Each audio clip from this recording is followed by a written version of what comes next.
You can eat perfectly. You can take every supplement. You can meditate, breathe, practice nervous system regulation, and none of it will heal you if you're not sleeping deeply. It's not about just lying in bed for 8 hours. It's not just unconscious, but actually cycling through deep restorative sleep stages where your body does the repair work it's designed to do. And here's the thing, most people think they're sleeping, but they're spending the night in light sleep, waking every 90 minutes, never dropping in the delta wave deep sleep where healing actually happens. And then they wonder why nothing is working, why they're still exhausted, why their pain isn't improving, why their anxiety isn't lifting. And that's because you're not healing, because healing happens during sleep and you're not actually sleeping. I'm going to share with you what real deep sleep looks like and how to fix it. See, sleep is non negotiable. It's non negotiable for healing. Sleep is not optional. It's not a luxury. It's not something you catch up on later. Sleep is when your body does everything it couldn't do while you're awake. So, what happens during deep sleep? So, in deep sleep, the body goes through physical repair. And during this time, growth hormone is released. So, you rebuild muscles, bones, tissues. Your immune cells are produced and activated. Inflammation is reduced systematically. Damaged cells are repaired or destroyed. Protein synthesis occurs. Brain detoxification also happens during deep sleep. The glymphatic system activates, and that's your brain's waste removal system. Beta amyloid plaques are flushed out, hence preventing Alzheimer's. Metabolic waste is cleared from brain tissue. Neurotransmitters are replenished, the neural pathways are strengthened. There's also hormonal regulation during deep sleep. This is where cortisol drops. And we know cortisol is the stress hormone. So that is reduced overnight. Melatonin peaks. Leptin and ghrelin balances. Insulin sensitivity improves. Sex hormones are produced. You also go through emotional processing. REM sleep processes emotional experiences. This is where trauma memories are integrated. Emotional reactivity is reduced. Mood is regulated for the next day. So without deep sleep, none of this happens effectively. The sleep cycle you need happens in 90-minute cycles, and each cycle has stages. So let's look at stage 1 to 2. During this stage, you're going through light sleep, and this is about 50% of the night. In this stage, you are transitioning, so you're easily awakened. There's minimal repair happening during this stage. In stage 3, this is where deep sleep happens, where you experience delta waves, and this is 20 to 25% of the night. So in stage 3, you have growth hormones release, immune system is activated, physical repair occurs. You're very hard to wake from during this stage, and most people don't get enough of this stage. REM sleep is 20 to 25% of the night. There's dreaming. In this stage, there is emotional processing, there is memory consolidation, and brain detoxification. You need 4 to 6 complete cycles per night, which is equal to 6 to 9 hours total sleep. But if you're only hitting light sleep and brief REM, you could be in bed 10 hours and still not heal. So, why are you not getting deep sleep? Let's take a look. First, there could be chronic stress. And what this does, it allows cortisol to stay elevated. So your body thinks it's in danger and it won't drop into deep sleep. It could be that you have blood sugar crashes while you're not having deep sleep. So you may wake up at 2 to 3 a.m. when blood sugar drops and cortisol spikes to compensate. It could be blue light exposure, where this suppresses melatonin production, which affects the circadian rhythm and disrupts it. Maybe there's late eating. The digestion keeps body activated and prevents deep sleep. There could be alcohol involved. This sedates you but prevents REM and deep sleep stages. Another thing to look at is caffeine after 12 p.m. Half-life is 5 to 6 hours. Still in system at bedtime. It could be unprocessed emotions where your nervous system stays activated. It's scanning for threats. Maybe there's pain or inflammation and the body can't relax into deep sleep when it's in discomfort. There may be EMF exposure, Wi-Fi, phones, electronics disrupt melatonin and sleep. So we did mention the glymphatic system. And this is the part that you need to know. Your brain has a waste removal system called the glymphatic system. It's like the lymphatic system, but for your brain. And it only works during deep sleep. So during the day, your brain cells are tightly packed. They're actively firing, using energy, producing waste. When you enter deep sleep, your brain cells shrink by 60%. Space opens up between them. Cerebrospinal fluid flushes through these spaces. Metabolic waste, toxins, and proteins, they're all flushed out. This waste drains into your lymphatic system and is eliminated.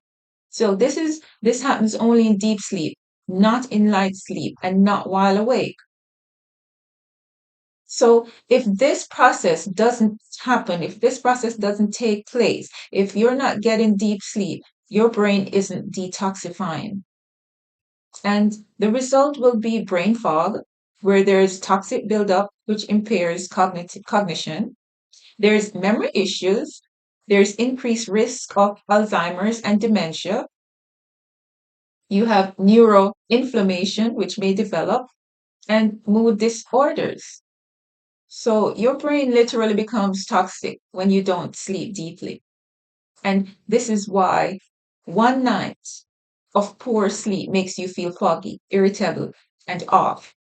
Your brain is swimming in yesterday's waste. Chronic poor sleep equals chronic brain toxicity, and this equals chronic neurological symptoms. So sleep is non-negotiable. You must sleep deeply to maintain brain health. So let's look at the medicine. There's 7 herbs that we'll talk about, and they don't just sedate you. They support the specific mechanisms that create deep restorative sleep. So here's herb 1, passion flower. And what this does is it increases GABA in the brain.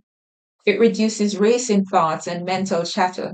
It improves sleep quality without morning grogginess. It erases restlessness and anxiety that prevents sleep. It's best for those who can't fall asleep due to racing mind or anxiety related insomnia. So here's how to use this herb. In tea form, 1 to 2 teaspoon dried herb, steep 15 minutes, 1 to 2 cups, 1 hour before bed. You may also use it as tincture, 3 to 4 dropperfuls, 30 to 60 minutes before bed. Combine with other sleep herbs for synergy. And timing would be 30 to 60 minutes before desired sleep time. Herb 2, valerian roots. So this gives a strong sedative effect. It reduces time to fall asleep. It decreases night wakings, relaxes muscles. It increases GABA activity. So this is best for those with difficulty falling asleep, frequent waking, or restless sleep. You may use this as capsules, 400 to 900 mgs, 30 to 60 minutes before bed. You may use as tincture, 3 to 5 dropperfuls, 30 to 60 minutes before bed, or as tea, 1 to 2 teaspoon dried roots, steep 15 minutes.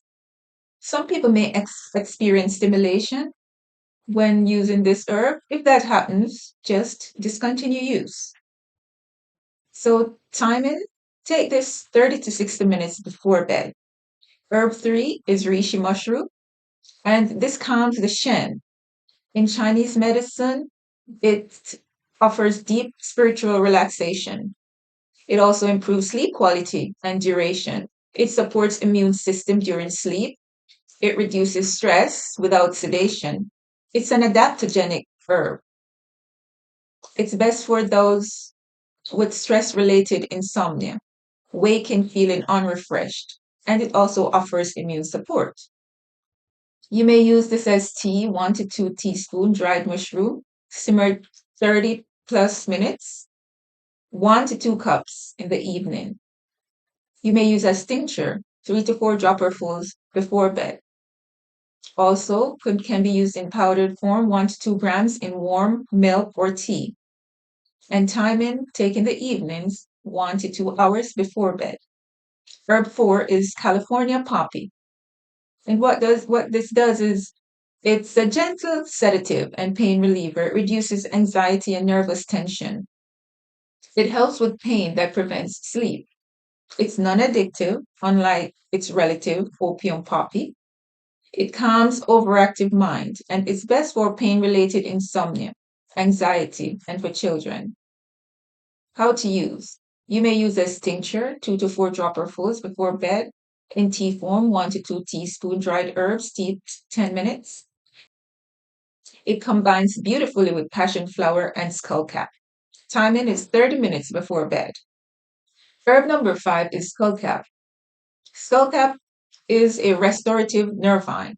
It rebuilds depleted nervous system while you sleep. It also calms mental chatter and hypervigilance. It eases muscle tension, supports deep sleep stages. It's best for those who are exhausted but can't sleep, otherwise tired and wired. It's used for chronic stress insomnia. How to use? You may use 1 to 2 teaspoon dried herbs steeped 15 minutes before bed. There's also tincture form, 2 to 4 dropperfuls before bed, and can be taken throughout the day for nervous system support. Timing before bed or throughout the day for cumulative effect. Herb number 6 is ashwagandha. Ashwagandha regulates cortisol. It improves sleep quality and time spent in deep sleep stages. It reduces stress related waking. It's an adaptogen, so it builds long term sleep resilience. It's best for those waking at 2 to 3 a.m. due to cortisol related insomnia. So, how to use? You may use as capsule, 300 to 600 mg's before bed. You may use as tincture, 3 to 4 dropperfuls before bed. In powdered form, use 1 teaspoon in warm milk with honey. Timing, use before bed or split dose morning and evening. Herb number 7. This is not necessarily a herb, but for those who are open to using it, this is magnesium glycinate. This activates GABA receptors, the calming neurotransmitter. It relaxes muscles, reduces tension that prevents sleep. It regulates melatonin production and supports over 300 enzymatic reactions needed for sleep. Most people are deficient. So this is best for muscle tension, restless legs, magnesium deficiency, which is very common. How to use? 400 to 600 mg's 30 to 60 minutes before bed. Must be glycinate form. Other forms may cause digestive issues or don't absorb well. And timing 30 to 60 minutes before bed. Now, let's build a deep sleep protocol. This addresses circadian rhythm, nervous system regulation, and physiological preparation for sleep. So, phase 1 would be daytime foundation. These daytime practices set up nighttime sleep. For mornings, 6 to 8 a.m., get 10 or more minutes of sunlight within 1 hour of waking. This resets the circadian rhythm. No snooze button. This disrupts sleep cycles. Hydrate, 16 ounces of water with lemon. And throughout the day, no caffeine after 12 p.m. Move your body since exercise improves deep sleep, but not within 3 hours of bedtime. Process emotions. Don't carry unresolved stress into evening. In the afternoon, around 3 to 5 p.m., avoid naps after 3 p.m. This could disrupt nighttime sleep. Get second dose of sunlight if possible.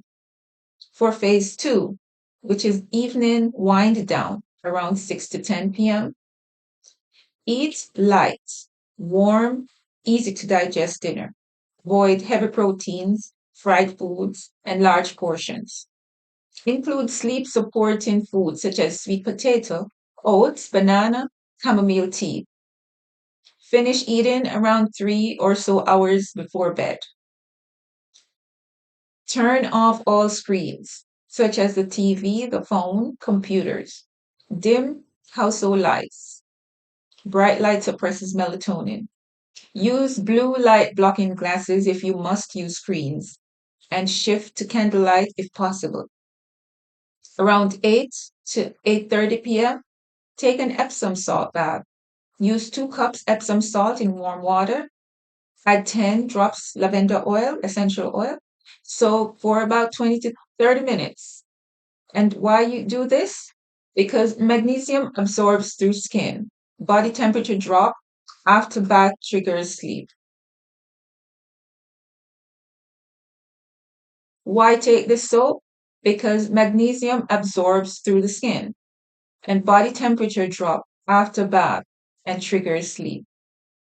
At around 8:30 to 9 p.m., use your herbal tea. Use your deep sleep tea blend. Make fresh each evening. And this could include 1 teaspoon passion flower, 1 teaspoon skullcap, 1 teaspoon chamomile, half teaspoon valerian root.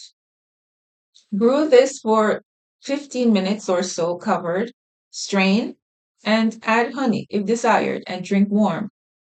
9 to 9:30 p.m. This is restorative moment.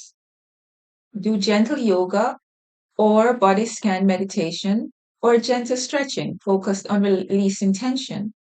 Do breath work, the 4-7-8 breathing, 10 rounds. By 9:30 p.m., check your supplement stack. Use magnesium glycinate, 400 to 600 mg. Ashwagandha, 300 to 600 mg if taken for sleep. Optional tincture blend, 3 to 4 dropperfuls combined. This could be passion fruit plus valerian plus California poppy. By 10 p.m., it should be lights out. Bedroom completely dark. Blackout curtains or eye mask. Cool temperature, 65 to 68 degree, ideal. White noise or silence. No TV, no music. No phone in bedroom. Your bedroom should signal sleep only. So therefore the temperature should be cool. Body temperature must drop to initiate sleep. Warm feet. You may wear socks if needed. This signals to the body it's safe to sleep. Complete blackouts. Even small light sources disrupt melatonin. No LED lights from electronics. Use eye mask if needed.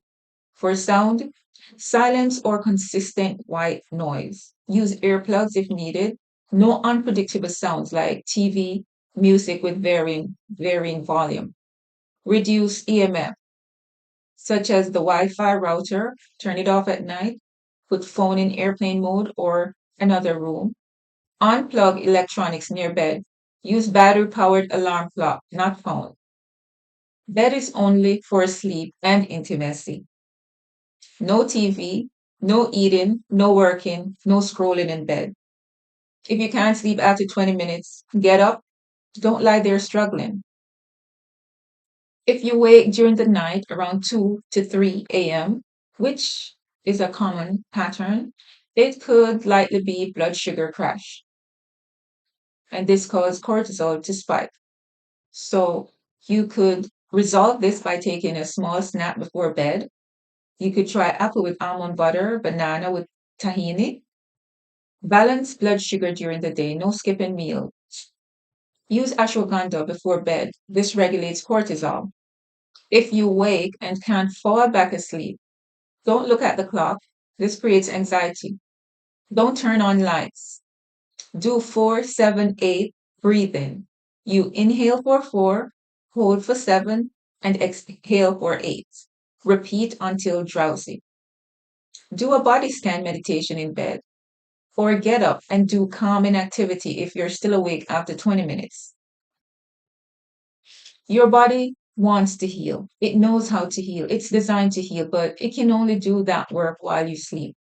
Every night you don't sleep deeply, you're preventing one, physical repair, two, brain detoxification, three, hormone regulation. You're preventing immune activation, emotional processing. You're essentially hitting pause on your healing.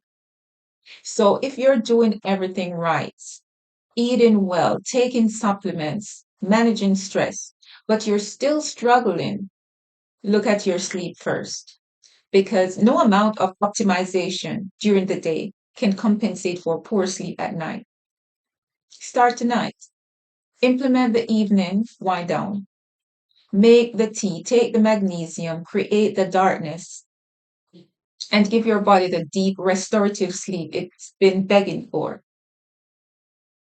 Let me know, what's your biggest sleep challenge? Is it that you can't fall asleep? Is it that you wake up at 3 a.m., never feel rested? Let's troubleshoot together. Your body is ready to heal. Give it the sleep to do so.